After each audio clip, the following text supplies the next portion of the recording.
Shalom, shalom, shalom. Nongeye kubasuhuza cyane, twari tumaze iminsi tubakumbuye cyane ku buryo mutabyumva. Mwese abakunzi ba Gospel Hub TV, tubahaye ikaze mu mwanya udasanzwe. Uyu munsi ntabwo usanzwe, ikiganiro tugiye gukora ntabwo gisanzwe, dufite ibintu bidasanzwe, nyine nawe uba umuntu udasanzwe wo gukurikira ibintu bidasanzwe. Amen. Kandi ndagira mbamenyeshe ko biraza kubungura mu buryo bw'umwuka, mu bugingo no mu mubiri. Twabazaniye topike nshyashya mutari musanzwe mumenyereye, yitwa mu cyongereza Q&A session. Tubishyize mu kinyarwanda kugira tutaza kugira abantu tugora, ni ukuvuga ngo ni umwanya w'ibibazo n'ibisubizo. Bimeze bite rero? Ni ukuvuga ngo muzajya mwandika muri komenti, nyine nk'ibibazo ufite ubyandike muri komenti from A to Z. Noneho mu kiganiro kizakurikira tuzajya tubiheraho tubisubiza nk'ibibazo waduhaye kugira ngo tuguhe ibisubizo byabyo. Kandi icyitonderwa, ibyo bibazo bikaba ari ibibazo byatuma abantu barushaho kunguka kumenya Imana, ari ibibazo bijyanye n'ijambo ry'Imana n'ubuzima bwa Gikristo ndetse n'agakiza. Amen. Rero tugiye kubahereza referanse y'uyu munsi y'ibibazo twebwe twateguye nkatwe, tugiye guheraho dusubiza kugira ngo tubahereze uburyo cyangwa se umuyoboro muri bwajye mugenderaho kuva uyu munsi ndetse no gukomerezaho. Imana ibaho umugisha. Kadutangire dusenga Imana. Mana, mu izina rya Yesu Kristo, turagushimiye we waduhesheje igikundiro no kuba intumwa ku bw'izina ryawe, kugira ngo mu mahanga yose babe mwabumvira Imana babeshejwe no kwizera. Turagushimiye ko wongeye kutugarura muri uyu mwanya w'ijambo ryawe, by'umwihariko muri iyi session idasanzwe abantu batari bamenyereye, ariko kandi tugushimiye ko utwunguye ubwenge nk'ubu ngubu. None turakwinginga kugira ngo ntaba ari twebwe, ntaba ari abakurikiye Gospel Hub n'abakunzi bayo, ahubwo buri muntu wese muri twe yunguke kumenya Imana ku bwa Kristo Yesu umwami wacu. Amen. Welcome to Gospel Hub TV. Hear the word of God. Twagiye rero n'umwanya w'ibibazo n'ibisubizo. Tugiye guhera ku kibazo cya mbere, itegure kugisoma.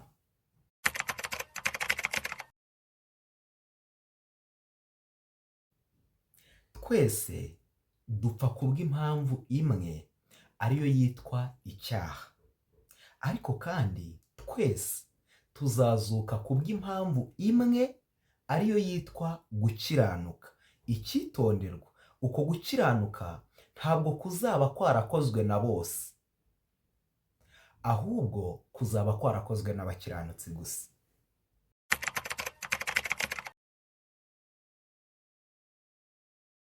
Ubundi isi izarinda irangira abakiranirwa bacyungukira ku bakiranutsi. No mu gihe rero cy'umuzuko no kuzuka kw'abapfuye, abakiranirwa bazungukira ku bakiranutse, babungukireho umuzuko. Donke impamvu yo kuzuka kw'abapfuye bakiranirwa izaba ari abakiranutsi. Nubwo ikizatera Imana kuzura abakiranutsi atari cyo kizayitera kuzura abakiraniwe. Impamvu ni iyihe?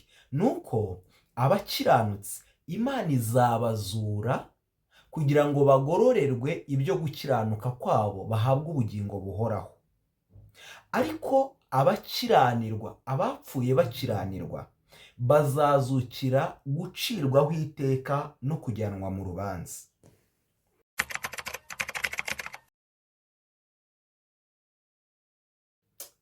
Mbega ikibazo cyiza nkunze.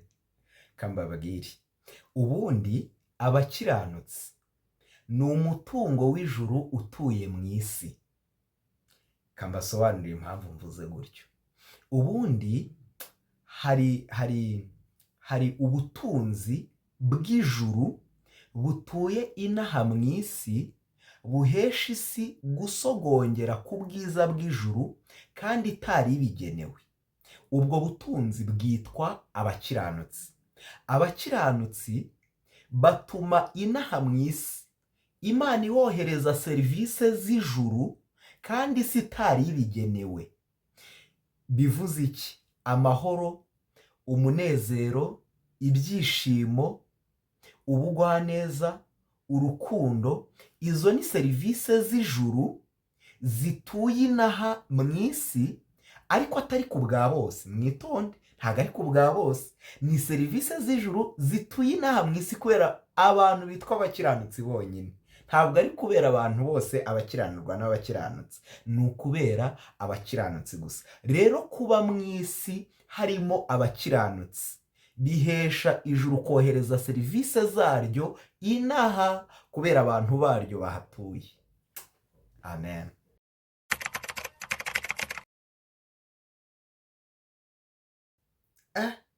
Mbega ikibazo gikomeye. Wowe n'icyo utekereza ku mwuka, umubiri n'ubugingo? Njye mfite uburyo mbyumva. Ubundi umwuka ni igice cy'umuntu gihuza umuntu n'Imana. Nicyo gituma umuntu ashobora gusenga, kwakira ijambo ry'Imana muri we no kuyoborwa n'umwuka wera. Ikindi kintu nababwira ku mwuka, iyo umuntu avutse ubwa kabiri, ntabwo aba yongeye kubyarwa bwa kabiri n'umubyeyi we, ahubwo icyo gice cyitwa umwuka nicyo kiba kigizwe gishya mu muntu n'Imana. Imana ibifashe cya gice cyawe cy'umwuka ikakigira gishya. Uwo ni we mwuka. Ni iki navuga ku bugingo ra? Ariko hari ikintu navuga ku bugingo. Ubundi ubugingo bugizwe n'ibice bitatu. Igice cya mbere cyitwa ubwenge. Mu bwenge rero kambabwire mwitonde, mu bwenge habamo utuntu tubiri twitwa gutekereza no kumenya. Igice cya kabiri kigize ubugingo cyitwa amarangamutima. Mu marangamutima habamo naho utuntu twinshi ngira ngo mbabwire. Mu marangamutima yo mu bugingo habamo urukundo, habamo umubabaro, habamo umunezero, habamo ubwoba, habamo n'ibindi byinshi bitandukanye. Igice cya gatatu cyo mu bugingo cyitwa ubushake. Donc ubugingo ni ubwenge, amarangamutima n'ubushake. Mu bushake habamo utuntu tubiri, habamo gufata imyanzuro no guhitamo. Ubugingo rero nibwo bugena uko umuntu atekereza, yiyumva kandi afatamo imyanzuro n'ibyemezo. Nicyo ngicyo kivuze ubugingo. Niba hari igice cyoroshye noneho kugisobanura, ni igice cyitwa umubiri, kuko si ngubu isi ndawambaye. Ubundi umubiri cyangwa se body ni igice iki nyine kigaragara, iki ngiki muri kubona. Niwo ukoresha amaso, amatwi, amaboko, amaguru n'ibindi bice nyine nawe wirebe uraza kumenya umubiri icyo ari cyo. Uyu mubiri rero ni nawo usubira mu gitaka iyo umuntu apfuye. Ndabahereza urugero rworoshye ruza guhuriza hamwe umwuka, umubiri n'ubugingo. Urugero rworoshye, tekereza ku nzu. Tekereza inzu. Inzu nyine inzu. Kumwe muzi inzu. Umubiri ni inzu, ni nk'inzu. Noneho ubugingo ni nk'ibikoresho byo muri iyo nzu. Ni ibikoresho nyine nk'izi materiyeri tugira mu nzu zose zitandukanye. Fata ko ari bwo bugingo. Noneho umwuka ni nyir'inzu. Amen. Nyir'inzu ushobora kugirana ubusabane nyine n'Imana. Niwe nyir'inzu, niwe mwuka. Amen.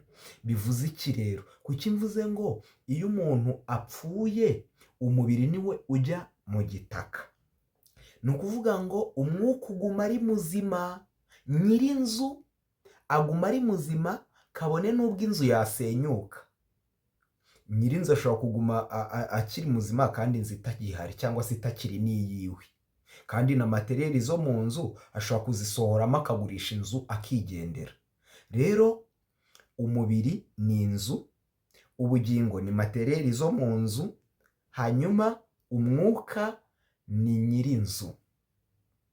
Amen.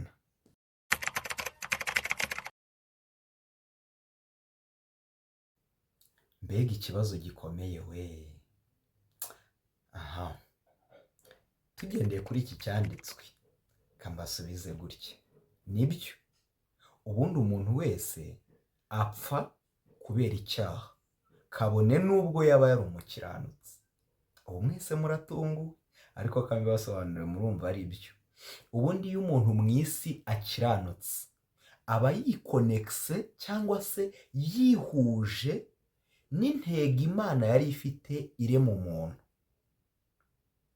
Ariko nanone bidakuraho iteka ry'Imana yaciye ku kiremwa muntu kubera igicumuro cya Adamu na Eva. Amen. Ubundi Imana irema umuntu yari ifite umugambi w'uko umuntu iremye cyangwa se ikiremwa muntu kizajya kibaho iteka ryose, umuntu akabaho iteka ryose adapfa. Umuntu adapfa. Byaje gupfira he? Kudapfa kwa muntu kwari guhishe nubwo Imana imuremye kugira ngo abeho iteka ryose adapfa. Icyo ngicyo kugira ngo kigerweho byari bihishe mu kumvira itegeko ry'Imana ribuza Adamu na Eva kurya ku mbuto z'igiti kimenyesha icyiza n'ikibi. Kandi murabyibuka yuko byarangiye baziriyeho. Amen. Rero Adamu na Eva bamaje gukora icyaha cyo kurya ku mbuto z'igiti kimenyesha icyiza n'ikibi, nibwo icyaha cyinjiye mu isi. Kimaze kwinjira, urupfu ruza ari ingaruka y'icyaha. Ndabahereza urugero. Uyu munsi ukoze ku ikara ryaka umuriro, ntabwo wabura kumva ububabare, ariko ubwo bubabare ntabwo ushobora kubwumva mu gihe utakoze kuri rya kara ryaka umuriro. Rero urupfu ntabwo rwari ruriho icyaha kitari cyabaho, ariko kwa gukora ku ikara ry'umuriro mubifate nk'icyaha. Noneho bwa bubabare umuntu yumva mubufate nk'urupfu cyangwa se ingaruka y'icyaha, ari rwo rwa rupfu nyine. Rero gukora cya cyaha cyo kutumvira Imana kwa Adamu na Eva, bya bindi byabaye muri Edeni, niko kwabyaye iteka Imana yaciye ku kiremwa muntu cyose aho kiva kikagera kugeza isi irangiye, aricyo cyitwa urupfu. Ingaruka y'icyaha ariyo yitwa urupfu. Urupfu rero rwaje rukurikiye icyaha nk'ingaruka y'icyaha. Kuva icyo gihe abantu twese dukomoka ku muntu wabayeho mbere, ariwe Adamu na Eva, ducirwaho iteka ritazigera rikurwaho ryitwa gupfa. Ariyo mpamvu mbabwiye ngo kabone n'ubwo waba uri umukiranutsi, iyo upfuye uba uzize icyaha, kuko urupfu rwakomotse ku cyaha. Ntabwo uba uzize icyaha cyawe, uba uzize icyaha nk'igihano wagenewe muri sogokuruza wawe Adamu wa mbere. Mbega ikibazo we! Ikibazo cya nyuma kiraryoshye, ngiye kukibaha nka bonasi, ariko ntabwo mwari mukigenewe. Aha,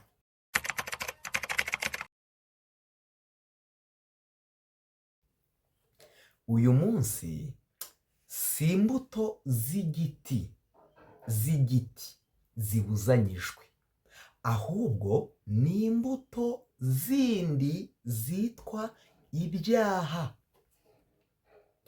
Abantu benshi bazi ko Edeni yo kwa Adamu na Eva muri kiriya gihe yafunzwe, kandi koko Bibiliya irabivuga. Ivuga ko Imana yishyizeho umurinzi, marayika ufite inkota ityaye ibanguye, kandi ikayisha kugira ngo hatagira umuntu wongera kuyibona.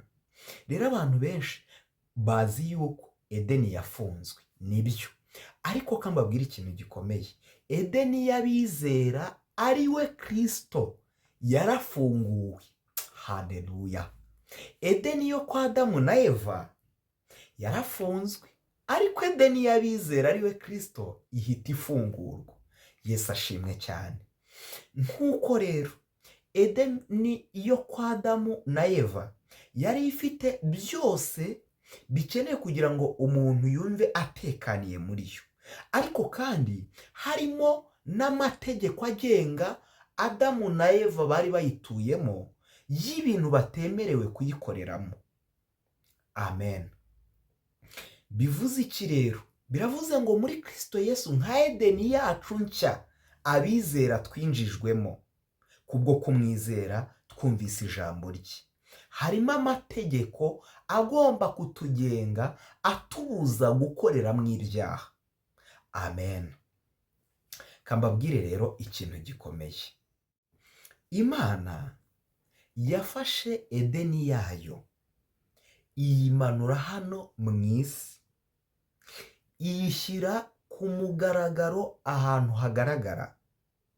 Irangije ifungura umuryango wayo nko kuri ya ngobyi, nko kuri ya nkuge ya Nowa, kugira ngo ubishaka wese yinjiremo. Irangije iramfata, ifata n'abandi bavugabutumwa benshi bakora uyu murimo mwiza wo kwamamaza inkuru nziza ya Yesu Kristo y'ubutumwa bwiza. Iduhindura nk'akanwa kayo kugira ngo muri twebwe irangururiremo. Wowe uzabyumva udakijijwe ukizwe, wowe uzabyumva utari wizera Kristo w'umwami n'umukiza w'ubugingo bwawe, umwizere, umwakire uyu munsi akubere umugenga wa byose. Rero nababwira iki?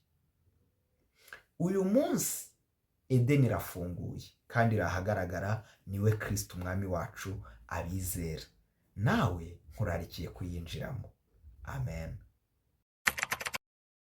Aha, bravo. Kanizere yuko mwaryohewe ni session yacu ya Q&A y'ibibazo ndetse n'ibisubizo. Ndizera ko byabaryoheye. Mpise ngira amatsiko y'ibintu mwese mugiye kwandika muri komenti y'ibibazo mugiye kutubaza, tuzaheraho tubasubiza mu kiganiro cy'ubutaha.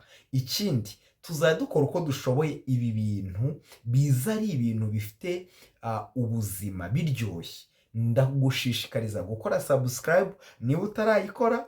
Ikindi ntuze kwibagirwa gusiga ikibazo cyawe, tuzagusubiza mu kiganiro gikurikira muri comment. Kandi ndabashimiye cyane, mukore share, mukore like, ibintu ibyiza biri imbere. Imana ibahe umugisha. Kambasengere. Mana, mu izina rya Yesu Kristo umwami wacu, turagushimiye kubw'uyu mwanya mwiza, kiganiro cyiza kiryoshye cyungura ubuzima bwacu bwo mu mwuka ndetse n'ubuzima busanzwe, kikarushaho kuduhishurira Kristo ndetse no kugera ikirenge mu cyiwe. Ndakwinginze ku bwa mwene data na mushiki wacu udukurikiye kuri Gospel Hub, kugira ngo muri iki kiganiro umwunguremo ubwenge n'ishurirwa ridasanzwe, kandi niko dusengeye n'ibyifuzo by'uburyo butandukanye mu buzima bw'abadukurikiye ndetse n'ubwacu muri rusange, kugira ngo Imana ibishyire mu kuboko kwayo, ibikoreho, ubikoreho, usubize abantu, abarwayi ubakize, abakennye ubakenure, abashonje ubagaburire, abambaye ubusa Imana ibambike. Kugirirwa neza n'Imana kube kuri buri wese muri twebwe, ku bwa Kristo Yesu umwami wacu. Amen. Ciao ciao.